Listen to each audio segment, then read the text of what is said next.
며칠 전 미국 텍사스주 휴스턴 인근의 한 고등학교에서 또 총기 사고가 발생했습니다. 2명의 남자 고등학생들이 총기를 들고 무차별 사살을 시도했습니다. 무고한 인명들이 죽었습니다. 이유가 어찌되었건 미국은 청소년들의 총기 사고와 마약 등으로 골치를 아프게 합니다. 한국이나 호주도 청소년들의 폭력이나 비행이 심각합니다. 주로 호주는 술과 마약입니다. 한국은 자살과 폭력입니다. 폭력이 주를 이루지만 청소년 자살률은 OECD 회원국에서 매년 1위라고 합니다. 자녀를 둔 부모님의 마음은 누구나 할 것 없이 어떻게 하면 자녀를 잘 키우느냐가 관건일 것입니다. 그리고 누구나 할 것 없이 자녀 교육에 있어서 큰 소리 칠 수 있겠습니까?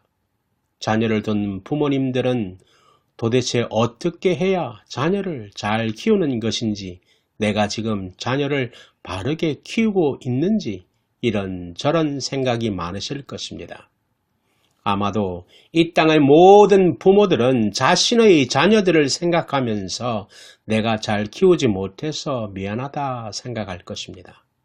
성경을 보아도 그렇습니다. 부모는 굉장히 훌륭한 분인데도 자녀 교육에 있어서는 실패한 분들을 많이 찾아볼 수 있습니다. 몇 케이스만 말씀드리면 사사시대 말기 사사 중 한 사람이면서 제사장 역할을 했던 엘리 제사장을 보시기 바랍니다.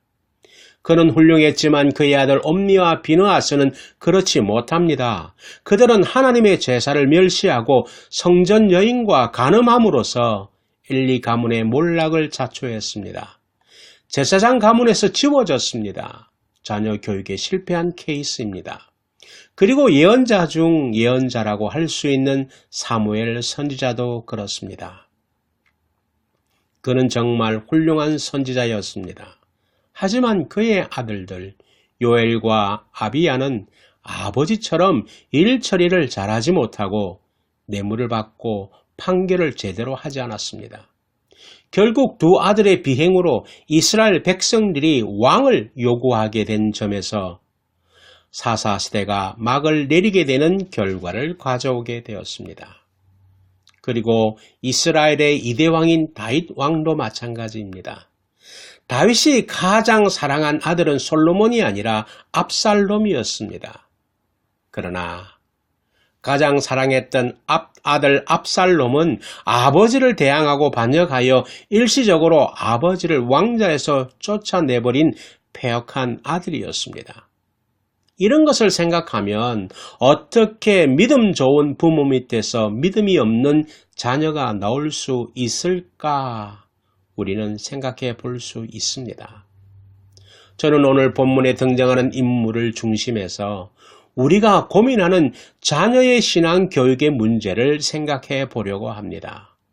물론 이 설교의 내용은 이 두 구절에 국한하는 것이 아니라 31장과 33장에 걸친 말씀을 가지고 나누려고 합니다. 오늘 본문에는 두 부자의 이름이 등장하지요. 설교 제목에 따라 아버지 히스기야와 아들 므낫세입니다. 특히 역대하 31장은 히스기야 왕의 개혁 정치에 대해서 잘 말씀하였으며 당대에 그가 얼마나 많은 치역을 쌓였는지를 23절에 이렇게 표현합니다. 여러 사람이 예물을 가지고 예루살렘에 와서 여호와께 드리고 또 보물을 유다왕 히스기야에게 드린지라. 이후부터 히스기야가 모든 나라의 눈에 존귀하게 되었더라.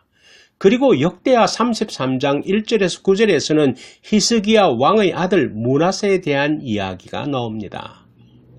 이 두 부자의 이야기를 집중해서 생각해 보려고 합니다. 먼저 아버지 히스기야 왕에 대해서 생각해 보십시다. 이 히스기야 왕은 BC 728년에서 699년 동안 남유대나라 13대 왕으로서 25세의 왕위에 올라서 29년 동안 유다를 다스렸습니다. 그는 다윗이 이스라엘 왕이 된 이후 300년 만에 처음 등장한 믿음이 좋은 선한 왕이었습니다. 그가 왕위에 올라서 한 일은 하나님이 기뻐하시는 일이었습니다. 요즘으로 말하면 이스라엘의 종교개혁을 단행합니다. 전국에 있는 수많은 산당과 우상들을 헐어버렸습니다. 성전을 수리하고 보수했습니다. 이로 인해서 백성들이 하나님의 품으로 돌아와서 하나님을 잘 섬기게 되었습니다. 오늘 본문이기도 합니다만 32장 32절과 33절을 보시면 그가 죽었을 때 백성들이 그를 얼마나 대단하게 생각하고 예우했는지를 말씀하고 있습니다. 32절에는 그의 치역들을 여러 책에 기록되었다고 말씀합니다. 그리고 33절에 보면 히스기야가 그의 조상들과 함께 누움에 온 유다와 예루살렘 주민이 그를 다윗의 자손의 묘실 중 높은 곳에 장사하고 그의 죽음에 그에게 경의를 표하였더라라고 표현하고 있습니다. 히스기야를 존경하는 의미에서 다른 왕들의 장사된 것보다 상층부에 장사했다고 말하고 있습니다. 그런데 그의 아들 므낫세는 어떠하였습니까? 33장 1절을 보시면 므낫세가 아버지 히스기야의 뒤를 이어 왕위에 오른 나이가 12살입니다. 12살의 왕이 되면서 55년을 통치합니다. 12살의 왕이 오린 므낫세는 하나님이 싫어하는 일만 골라서 했습니다. 3절을 보시면 산당을 다시 세우고 바알을 위해서 제단을 다시 쌓았습니다. 그리고 아세라 목상을 만들었고 1월 성신을 경배했습니다. 4절에 보니까 성전에 이방신의 제단을 쌓았고 5절에는 성전 안뜰 바깥들에 1월 성신을 위한 제단을 쌓았다고 말하고 있습니다. 그리고 6절에는 므낫세 자기의 아들들을 불 가운데로 지나게 하였다고 하였습니다. 즉 아들을 산채로 이방 제단에 바쳤다는 것입니다. 상상 밖의 전혀 엉뚱한 짓을 하였습니다. 한마디로 악해도 이렇게 악한 왕이 없었습니다. 왕이 이 정도니 백성은 오죽하겠습니까? 온 나라가 하나님의 품을 떠나 악하게 된 것입니다.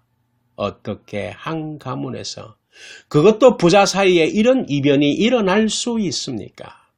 물론 므낫세를 더 연구해보면 므낫세가 말년에 회개하고 종교 개혁을 일으켰지만 마치 기울어진 배는 서서히 침몰하듯이 한번 치명타를 입은 나라는 바로 세워지지 않았습니다. 하나님의 진노를 돌이킬 수 없었던 것입니다. 유대 나라는 므낫세가 죽은 지 56년 만에 바벨론에게 망하게 되고 백성들은 70년 동안 노예 생활을 하는 기막힌 운명에 내동댕이 쳤습니다. 다시 귀환을 하게 되지만 예수님이 오실 때까지 400년 동안 나라다운 나라를 재건한 적이 한 번도 없었습니다. 히스기야가 자식 하나 잘못 둔 덕에 나라 망치고 가정 망치고 역사상 오점을 남기게 된 것입니다. 이 사건이 우리에게 주는 진리가 하나 있습니다. 그것은 자식을 잘 키워야 한다는 것입니다. 평소 저의 아버님이 살아계실 때 저에게 하신 말씀이 이런 것이었습니다. 김 목사, 목회는 교회만 성장을 이룬다고 잘하는 것이 아니야. 자식 농사도 잘 이루어야 한단다라고 말씀하셨습니다. 저에게도 두원이와 혜원이라는 성인이 된 자녀들이 있습니다만 다 커서도 자식 키우는 것이 조마조마합니다. 이들이 나의 얼굴들인데 신앙생활, 사회생활들을 잘 하기를 정말 기도합니다. 여러분, 믿음 좋은 부모라고 반드시 믿음 좋은 자식이 나오는 것은 아닙니다. 자식 하나 잘못 키우면 히스기야처럼 하나님의 영광에 먹칠하는 불행한 사람이 될 수 있습니다. 하나님이 우리에게 자식을 주실 때에는 자식을 잘 키워야 하는 소명과 책임을 주셨습니다. 그러면 도대체 히스기야는 왜 자녀 교육에 실패했을까요? 성경은 이 질문에 대한 명확한 답을 하지 않습니다. 그러나 이유 없는 결과는 없습니다. 히스기야의 생애를 자세히 살펴보면 세 가지의 실패한 이유를 찾아볼 수 있습니다. 첫째 이유는 자식을 너무 귀여워하고 우상시한 나머지 하나님의 말씀으로 훈계하고 가르치지 못한 것입니다. 아마 여러분들께서 히스기야 왕 하면 가장 먼저 떠오르는 것이 무엇입니까? 아마 히스기야가 죽을 병에 걸렸을 때 기도해서 15년 생명을 더 연장받은 사건을 들을 것입니다. 이 사건은 열왕기하 20장에 기록되어 있습니다. 또한 본장 32장 24절에 말한 병에 대한 회복의 기적이 바로 이것입니다. 그렇습니다. 히스기야 왕이 39세에 죽을 병에 걸려 이사야 선지자가 죽음을 준비하라고 했을 때 그는 하나님께 간절히 기도했습니다. 하나님은 그 기도를 들으시고 이사야 선지자가 성읍 가운데 이르기도 전에 이사야에게 응답이 떨어졌습니다. 낫게 해주신다는 것입니다. 3일 만에 성전에 올라가서 예배하게 될 것이라고 하였습니다. 이렇게 하나님의 은혜로 15년을 생명 연장 받았는데 그때로부터 3년 후 그러니까 그의 나이 42살에 아이를 선물로 받았는데 그 아이가 바로 왕위를 물려받은 므낫세였습니다. 여러분, 새로운 생명을 얻은 후 얻은 아들, 요즘으로 보면 늦둥이였으며 얼마나 귀했겠습니까? 이전에도 아들이 있었지만 히스기야는 그 아들을 왕자로 선택합니다. 아들이 잘못을 해도 징계하지도 못하고 바른 신앙 교육도 못한 것 같습니다. 그 결과 오늘 본문과 같은 므낫세를 만들 수밖에 없었던 것입니다. 잠언 29장 15절 그대로 이루어졌습니다. 채찍과 꾸지람이 지혜를 주거늘 임의로 행하게 버려둔 자식은 아비를 욕되게 하느니라. 그리고 자식을 키울 때는 잠언서 29장 17절에 보면 이렇게 말씀합니다. 내 자식을 징계하라. 그리하면 그가 너를 평안하게 하겠고 또 내 마음에 기쁨을 주리라 하라고 했는데 그대로 그는 하지 못한 것입니다. 만약에 히스기야가 하나님의 말씀대로 가르칠 것은 가르치고 때릴 것은 때리고 바로 세울 때는 바로 세워서 교육했더라면 그 아들이 평생 하나님을 떠나지 않았을 것입니다. 오늘 우리들은 자녀를 키우면서 어떻습니까? 자녀가 하나 아니면 둘이다 보니 자녀가 우상화되어 버렸습니다. 학교에서도 가정에서도 따끔하게 잘못을 알려주지 않습니다. 선생이 교육을 위해서 학생을 매로 때렸더니 그 학부모가 학교에 찾아가서 선생님을 손찌검과 폭력을 휘둘렀다는 기사를 뉴스를 통해서 종종 듣습니다. 그리고 어느 카페에서 어린 자녀를 둔 여성분 몇 명이 모여서 대화의 꽃들을 피워나갔습니다. 그러나 엄마와 같이 온 아이들은 카페를 들쑤시고 다니면서 어지럽게 만듭니다. 그곳에서 많은 사람들이 눈살을 찌푸리지만 어느 한 사람도 주의를 주는 사람이 없습니다. 참다 못한 어느 노신사가 아이들을 불러다가 엄하게 말하였습니다. 아이들이 그리고 엄마에게 달려가 엉엉 울면서 이야기합니다. 그러자 엄마들이 그 노신사에게 달려가 왜 어린아이들을 기준이기냐고 삿대질을 하고 욕을 합니다. 이런 환경이 주를 이루는 세대에 우리의 가정은 어떤지 한번 생각해 볼 필요가 있습니다. 둘째 이유는 신앙적인 모범을 자식에게 보이지 못한 것 때문입니다. 본문 앞에 있는 역대하 32장 25절을 한번 보시기 바랍니다. 이렇게 기록되어 있습니다. 히스기야가 마음이 교만하여 그 받은 은혜를 보답하지 아니하므로 진노가 그와 유다와 예루살렘에 내리게 되었더니 라고 기록되어 있습니다. 무슨 말씀입니까? 히스기야는 하나님께 큰 은혜를 받았으면서도 불구하고 겸손하지 못하고 교만해졌다는 것입니다. 여러분, 우리가 흔히 익은 벼는 고개를 숙인다고 하지 않습니까? 진짜 훌륭한 사람은 은혜를 받으면 받을수록 고개를 숙여야 합니다. 겸손해야 정상입니다. 히스기야도 겸손했어야 합니다. 생각해 보십시다. 죽음의 위기에서 하나님의 은혜로 15년이나 생명을 연장받았습니다. 그러면 그 이유는 더욱 겸손하고 하나님께 영광을 돌리면서 살아야 했습니다. 하지만 히스기야는 그렇지 못했습니다. 자신이 대단해서 그런 줄 알았습니다. 바벨론에서 사신이 왔을 때 그는 왕궁의 보물창고를 다 열어서 보여주면서 자신이 얼마나 대단한지를 자랑했습니다. 철저하게 교만한 것입니다. 이렇게 교만한 시기에 므낫세를 낳았고 므낫세를 길렀으니 그때 자란 아들이 어떻게 반듯한 신앙관을 가질 수 있었겠습니까?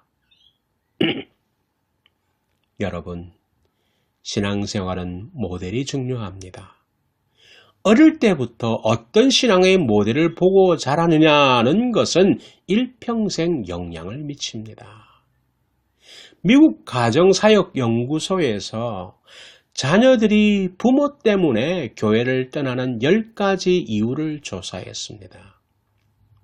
주일이나 교회 행사를 무시하고 여행을 떠날 때, 두 번째로 예배 시간에 시계를 몇 번씩 쳐다볼 때, 세 번째 자녀 앞에서 목회자의 허물을 이야기할 때, 네 번째 11조와 헌금을 제대로 하지 않을 때, 다섯 번째 교회에 대해 애착심이 없을 때, 여섯 번째 예배 시간에 지각할 때, 그리고 일곱 번째 문제가 생길 때만 불규칙하게 기도할 때, 여덟 번째 여러 가지 핑계로 교회 봉사를 하지 않을 때, 그리고 아홉 번째 자녀들을 교회에 오래 있지 못하게 할 때, 마지막 열 번째는 실천보다는 말만 앞세울 때.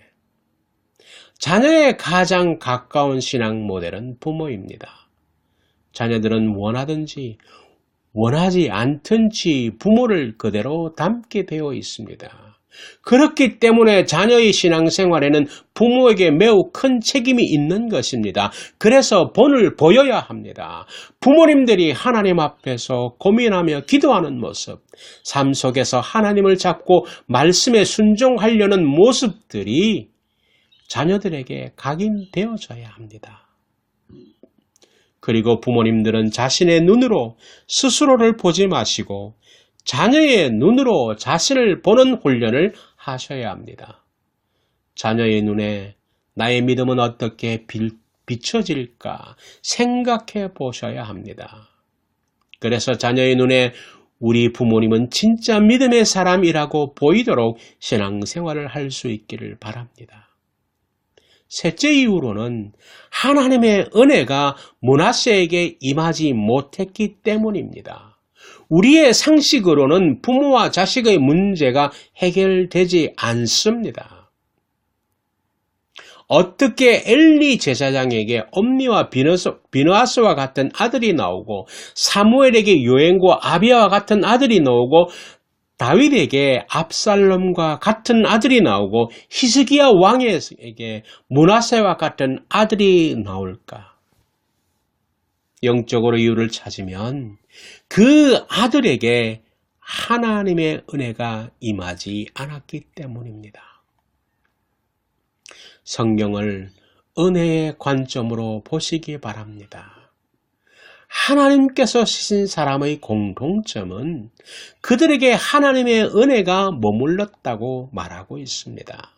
바꾸어 말하면 하나님의 은혜가 머물면 성공적인 믿음 생활, 성공적인 사회생활을 할 수 있지만 하나님의 은혜가 머물지 않으면 우리는 실패할 수밖에 없습니다.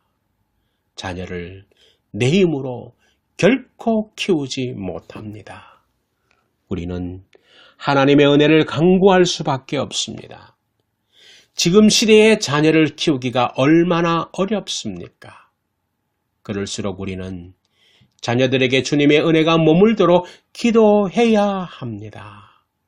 열심히 자녀를 위해서 기도하고 말씀 보는 가정이 되어야 합니다.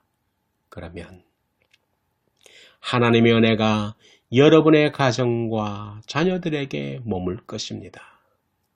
사랑하는 성도 여러분, 우리는 이민자로 살아갑니다. 아니 어디에서 살아가든 사는 곳에 뿌리를 내립니다. 그 삶에 어려움도 있습니다. 즐거움도 있습니다. 그러나 나의 세대가 아닌 다음의 세대를 기억해야 합니다. 우리가 물려줄 것은 자녀들의 학교 성적과 재물과 성공과 출세에 더 치중한 그릇된 자세와 모습들이 아닙니다. 부모님들은 세상에서 흔히 말하는 힘이 되는 어떤 것을 남겨주기보다는 하나님을 아는 지식과 하나님을 의지하며 살아가는 분명한 믿음을 자녀들에게 남겨주셔야 합니다. 그리고 자녀들은 언제나 주님을 알아가는데 열심을 다하시기를 바랍니다. 이것이 하나님이 우리에게 원하시는 것입니다. 이것은 곧 자녀들에게는 힘이 되며 성공의 지름길이 되는 것입니다. 그리고 우리 모두에게 형통의 삶이 되는 것입니다. 그래서 열왕기상 2장 3절에 보면 하나님께서 말씀하셨습니다. 내 하나님 여호와의 명령을 지켜 그 길로 행하여 그 법률과 계명과 율례와 증거를 모세의 율법에 기록된 대로 지키라. 그리하면 내가 무엇을 하든지 어디로 가든지 형통할지라. 그러기 위해서 지금부터라도 부모님들이 신앙의 모델이 되시기를 바랍니다. 하나님을 아는 지식과 믿음으로 가정에 믿음의 싹을 키워나가시기를 주님의 이름으로 축원합니다.